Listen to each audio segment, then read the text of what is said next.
Hey everyone, thanks for all the feedback that you gave me for the first video.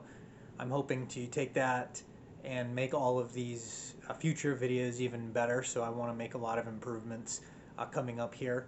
Hopefully the volume will be a bit better balanced moving forward, and hopefully I can keep adding stuff to the videos, comments, things like that to make them more interesting along the way. If you like what you see, feel free to subscribe. That way you get notifications when I release new stuff.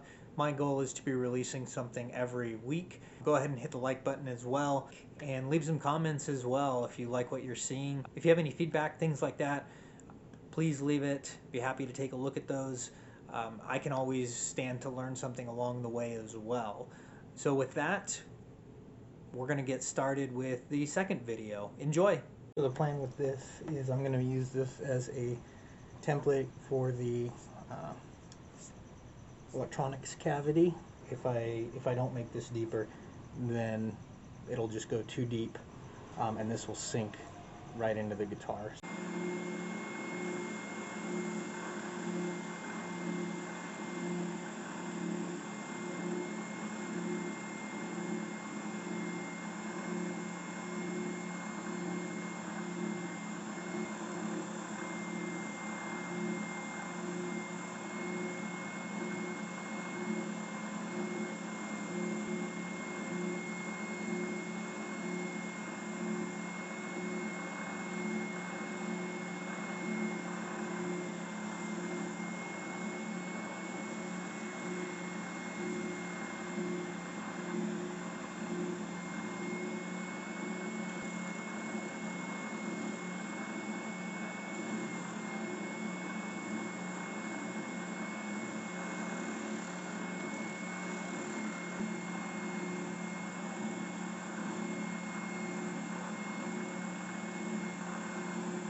So now we have the rough shape of what we want. Take a look here. As you can see, most of the burn marks are all gone now. Got some minor stuff to do in there. I want to be real careful in there. So we're going to do a lot of that by hand. We've got our curves on there now. Need some more fine sanding. But we've got the general shape that we're going for.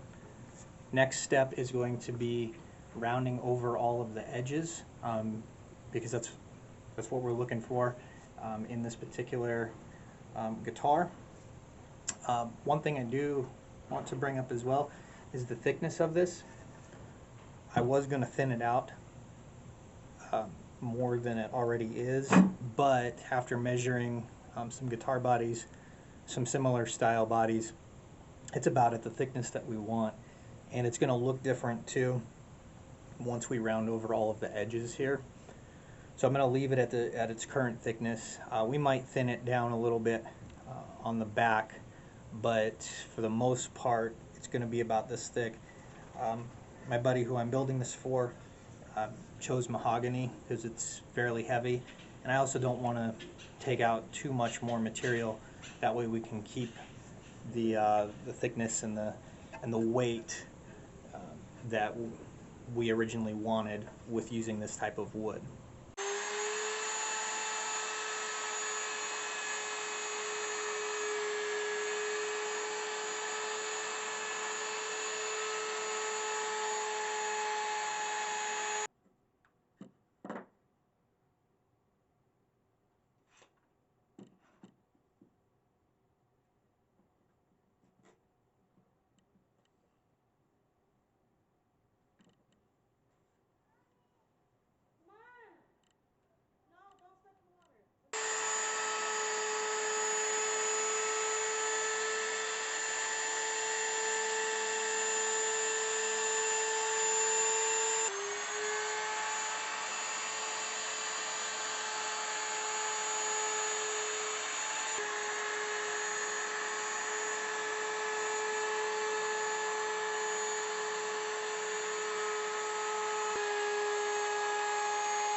While I'm letting some super glue dry on the neck that I've been working on, I wanted to take a moment to look at the body, because this is something that we're going to be working on next. One thing I'm probably going to do sooner than I had originally thought actually, is drill out the holes for the bridge. As you can see, I marked them all there with a hole punch. I measured out using the template on there to make sure I got all the spots exactly correct. This line going down right there, that is the 26.5 inch mark for our scale length. So that's essentially where the saddles are sitting, where the string is going to hit the top of the saddle. I had put one on here and put it about midway, and that's where we're sitting. So we still have a little bit of room, so if we do need to bring them forward, we can. But we have a lot of space to bring them back, which is probably what we're going to end up doing for the intonation once everything's together. So I'm just thinking ahead to make sure that we have enough space. So this is where I want the bridge to go. Now we're doing string through here, so we got to make sure that we get these as straight as possible. Now I do have a drill press. The surface area on my drill press is very small, and I actually don't even know if it's deep enough to make it here because I have a very small drill press. So we're probably not going to be able to use that. I'm going to take a look. If I can use it, I will. But since I can't, I'm probably going to end up using this. So this is a drill block, and I used it on the last one and it worked very well. But essentially, you've got different sizes, and you put it exactly where you want to put your drill bit in, and you can see down here, you can see through it. So that way you can see exactly where your drill bit's going. Make sure that you get it on the indentation there, put it through here, put it on, and then it allows you to drill straight. Like I said, this has worked very well. You can just use a hand drill with it. I've gotten very straight lines with it. So I'm probably going to end up using this if I can't use the drill press. But however you do it, you want to make sure that you get these straight. That pink one that you may have seen in my introduction video,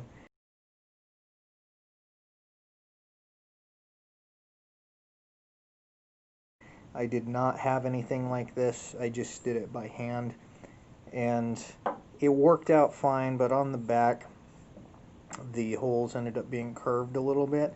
So everything went in where it was supposed to with the bridge, but then as I was drilling at a slight angle, so it didn't come out in the perfect spot on the back. So it didn't look as good as it should have. The last one, using this, was just fine. I got them all in a nice line on the front and back. So this was probably about, I don't know, $8 or $9, I think. I got this one at Lowe's. So if you don't have a drill press, or you don't have a drill press that is big enough, I highly recommend looking into this. It has worked very well, and you can get some nice straight holes with it.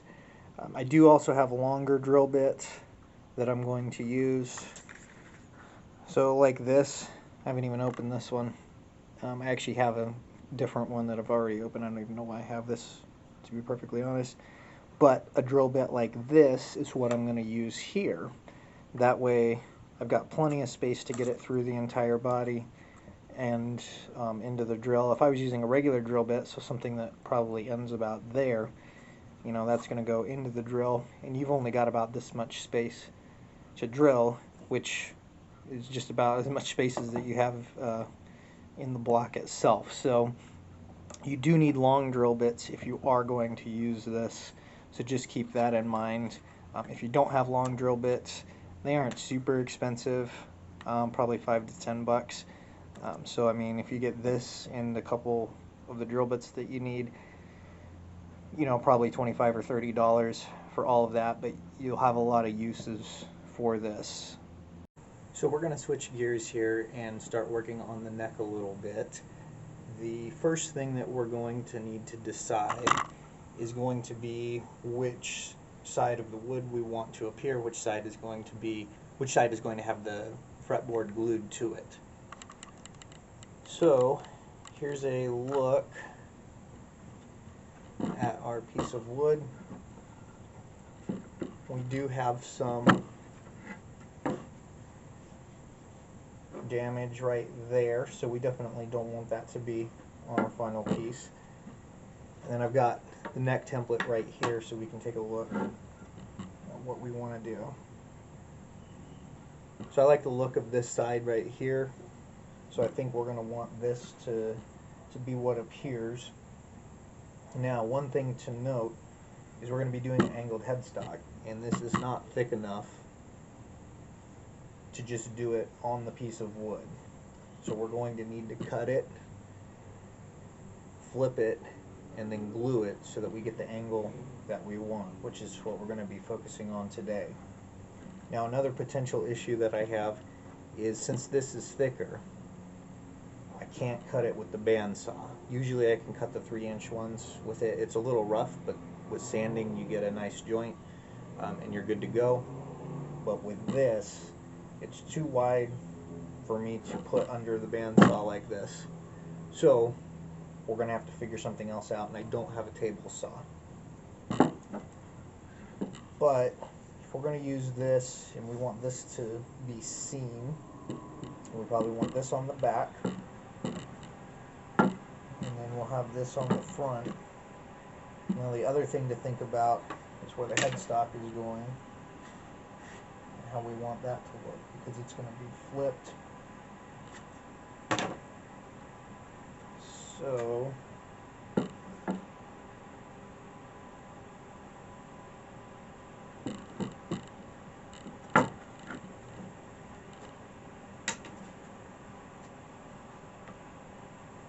I'm thinking somewhere around here is what we're going to be looking at.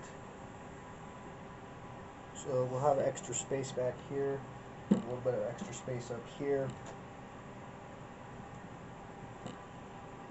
The back of it would look like this, which I think is going to look really good.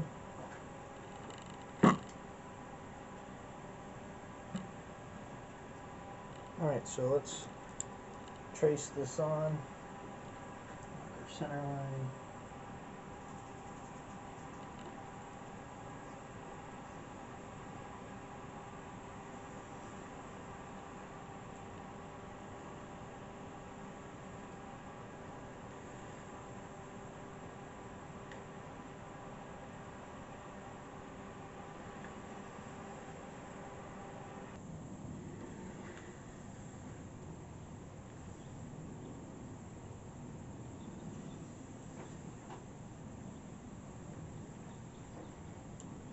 So this is about what we're looking at here.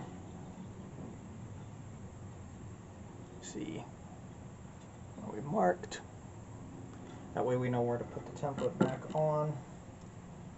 So the next thing is going to be figuring out where we want our angle to be, drawing all of that out, getting our lines on here, and then making the cut.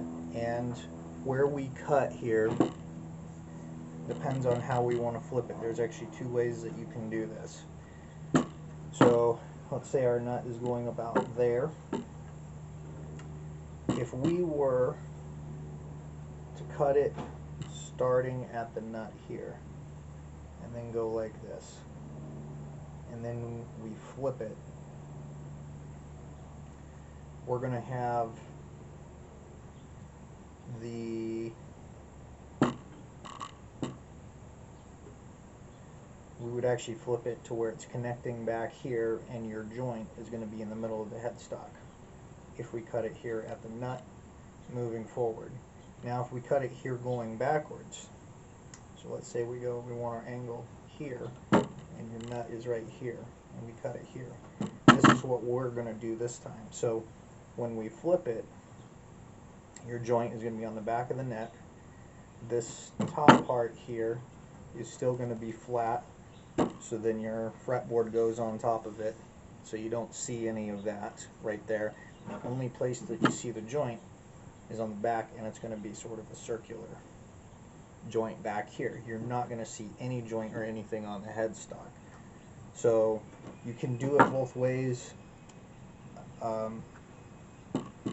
If you're painting the whole thing, I mean, I guess it really doesn't matter, because you're not going to see any joints if you're painting the whole neck, or at least the whole headstock and everything like that. I prefer to hide as much as I can underneath the fretboard, so I want to cut it starting here and going back. So I'm going to measure all this out, figure out the angles, and then we're going to figure out how we're going to cut this.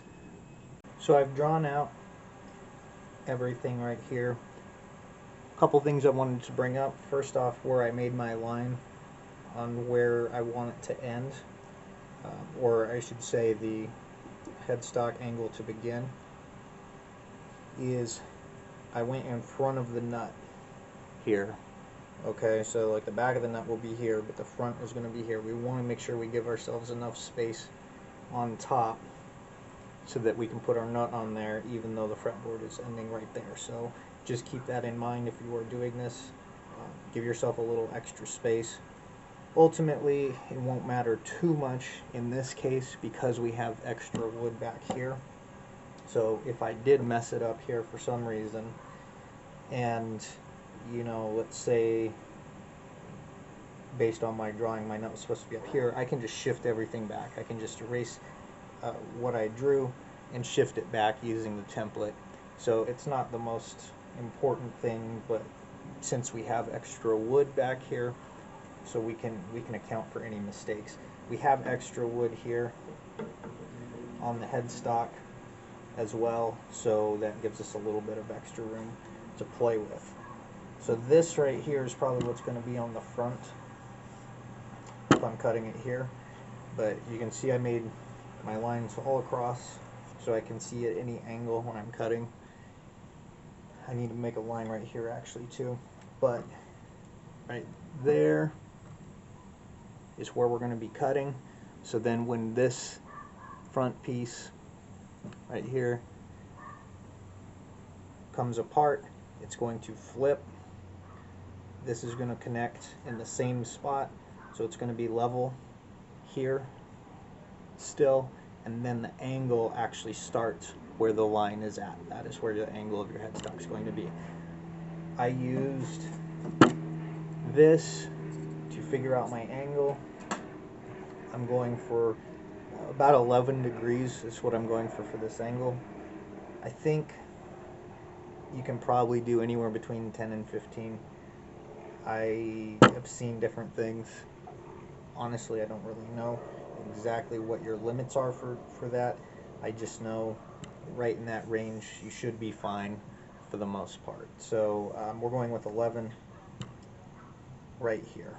So I've got set up here, and what I've done is I've taken some masking tape and given myself basically a groove of where I'm going to saw. I have it up against the lines. I have it on this side as well. But basically my current plan is to start with the fretting saw. We're going to do it real slowly, get a groove in between the masking tape, get that going. Obviously we can only go so deep with this, so I'm just going to get a nice groove going. Then have a hacksaw. We're going to see how this goes. This may not work. I may end up stopping and reassessing. We may also go part of the way through and then need to flip it and come back in at it from the other side. So that is another reason why I have lines on all sides, even though I'm cutting from this side and I can't see what's going on down there. If I do need to flip it, I've already drawn it out, so I don't have to try to figure that out after I've already worked on it. So that's our plan, and we will see how it goes.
So we've got a nice little groove going there.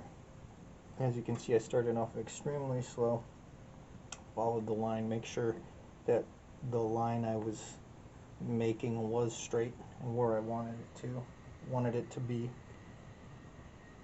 So I'm going to continue with this for a little bit more, and then we're going to switch to the hacksaw once I get a little bit deeper, and hopefully we can continue to saw straight and go through the entire thing.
So this is not going to work. This little piece right here is going to hit into the wood at the angle that I've got, so I really can't get going on it. So we are going to look at our options and reassess.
Alright, so we made it through.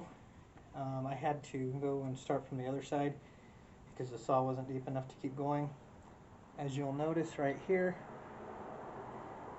slightly off, right here, where they connected. Same thing on this piece. It really shouldn't matter. It just means more sanding. So I'm going to use a belt sander to start. And we're going to sand this down and then this down. Try to get them as flat as possible. And then I'm going to use a leveling beam to do out the rest. And then we're going to make sure everything's nice and flat before we glue these together.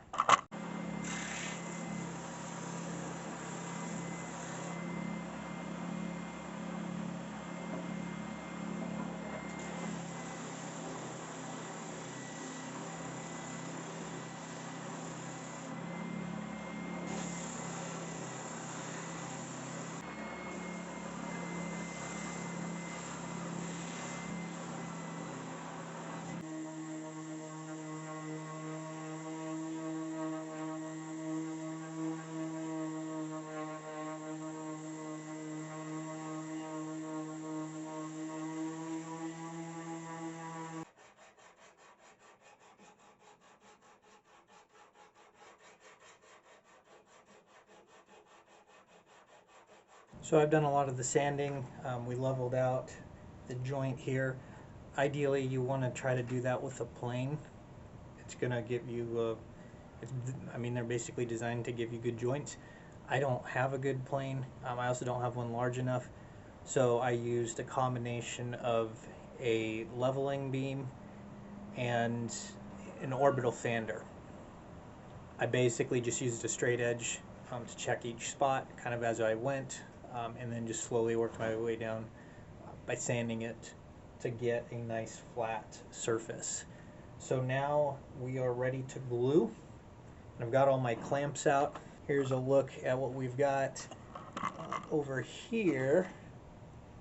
You can see I've clamped this piece of wood down right here, and then the same thing over there.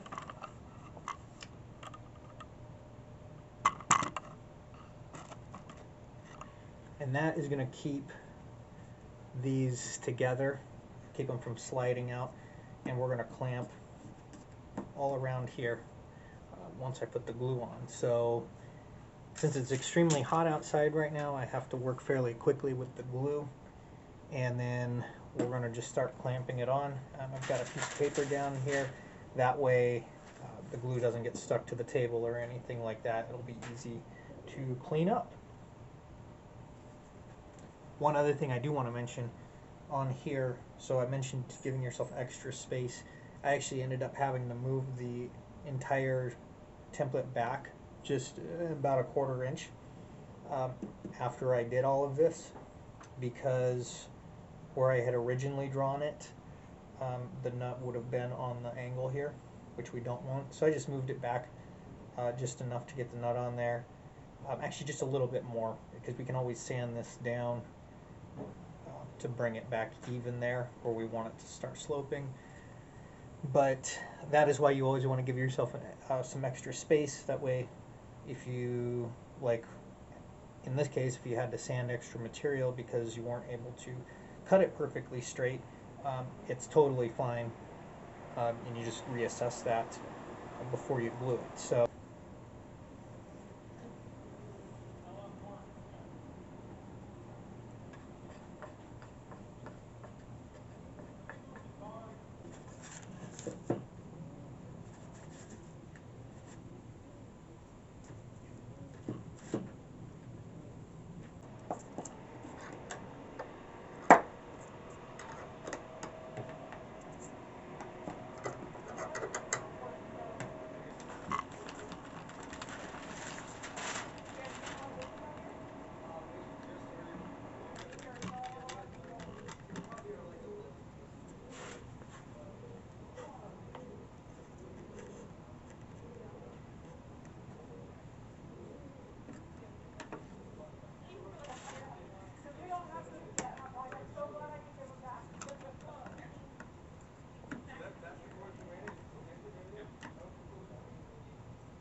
alright, one thing I didn't anticipate was the width of this. Usually I don't have an issue. You can clamp from one side because I'm using thinner wood.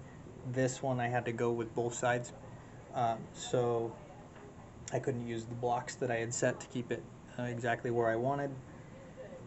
Should be fine. This is what we're looking at. So the joint itself looks pretty good. That right there is where you can see that it slipped down a little bit, but that won't be an issue because basically we can sand this down over here and level it all back out before we put the front board on. And we have plenty of width. As you can see right there, we have plenty of width on the neck to sand this down, not even a 1/16 of an inch. We're going to be sanding it down a very, very small amount. So we've leveled out our neck here. It was a little high in the center, so I spent some extra time trying to even that out. So I put the template back on, drew our lines back in there. There's our headstock placement, everything like that. Now we are getting ready to cut it with the bandsaw. There's the joint which you will not see any of that. It's actually all flat. It may not look like it, but I filled it with some dust and super glue. Make sure it was nice and even, and sanded it down. But you won't see that. The joint should look good when we are carving it out from the other side. So yeah, we'll see that at a later point in time. But anyways, we're ready to bandsaw, so I'm going to take off all this material first, and then we're going to put the template on, and I'm going to route around it so that we get the neck shape that we're looking for.